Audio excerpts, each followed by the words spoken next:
Voilà, donc dans cette vidéo, je vais parler comment on peut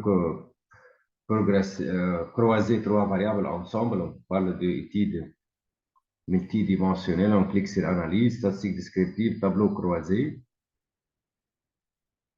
Donc ici, vous voyez, on ajoute une variable dans la ligne et une colonne et on peut ajouter plusieurs variables dans la couche. Par exemple, on peut ajouter l'obésité dans la ligne et sexe dans la colonne. Et par exemple, l'état de santé dans la couche.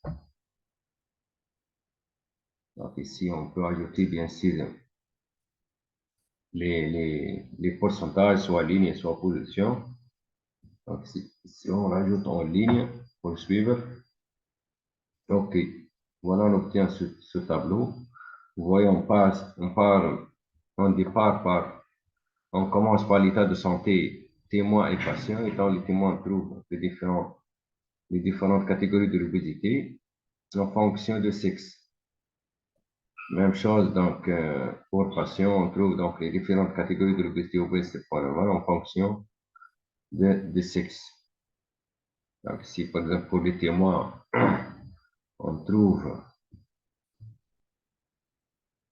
donc 12 obèses et 70 surpoids et 37 normales. Les obèses se répartissent pour les témoins seulement, donc les obèses se répartissent 60,7% femmes et 83,3% hommes. Par exemple, pour les surpoids, 32,9% femmes et 67,1% femmes. Par contre, pour les poids normal, 67,7% femmes et 32,4% pour les hommes. Par contre, pour les patients maintenant, on a donc 69 obèses, 29 surpoids et 8 normales. Donc, les obèses se répartissent 49,3% des femmes et 50,7% sont des hommes. Pour le surpoids, 89,7% des hommes et 10,3% des surpoids sont des femmes. Pour la population normale, on trouve 75% sont des hommes et 25% sont des femmes. Vous voyez ici déjà, on remarque pour les patients, toujours les hommes sont supérieurs aux femmes. Par contre, pour la population témoin, on trouve que normal ici, on trouve les femmes plus que les hommes. Donc, si vous voyez, on parle ici des répartitions de l'obésité dans chaque groupe de santé, selon le sexe. On peut aussi parler, donc si on clique sur cette ligne, au lieu de cocher ligne, on coche position pour suivre. OK, ici on parle de la répartition de sexe selon l'obésité dans chaque catégorie de santé. Donc ici 136, vous voyez ici pour par exemple les témoins, on trouve 69 hommes et 50 femmes. Ici, les hommes se répartissent 10 obèses, 47 surpoids et 12 sont normales. En pourcentage, les hommes se répartissent 14,15% des hommes sont des obèses, 68,1% des hommes sont surpoids et 17,4% des hommes sont normales. Si on parle seulement des témoins, même chose pour les femmes, on trouve 4% sont obèses, 46% surpoids et 50% sont normales. Mais pour les patients, on trouve 52,2% des hommes sont des obèses, 38,8% des hommes sont surpoids et 9% des hommes sont normaux.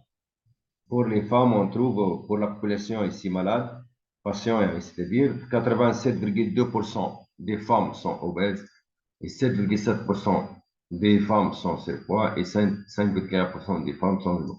Vous voyez pour la population malade et les patients, vous voyez que la majorité des femmes sont des obèses, 87,2%. Par contre, pour les témoins, donc on trouve que la majorité des femmes sont soit surpoids, soit normales. Voilà, donc la lecture du tableau change selon la distribution. C'est pas, selon la répartition plutôt. Soit on voit ici les pourcentages, ce tableau se lit donc ici, on lit le tableau horizontalement, mais ici verticalement. Voilà, donc j'ai donné un exemple dans lequel on peut croiser donc trois variables. Pour croiser plusieurs variables, on clique sur suivant, on peut ajouter autre variable, par exemple, ici tabagisme, Voilà, et ainsi de suite. Donc, vous voyez ici, donc, il y a quatre variables. Il y a tabagisme, état de santé, l'obésité. Et après, on trouve le sexe, donc quatre variables. Et bien sûr, donc, on peut ajouter plusieurs autres variables. Voilà.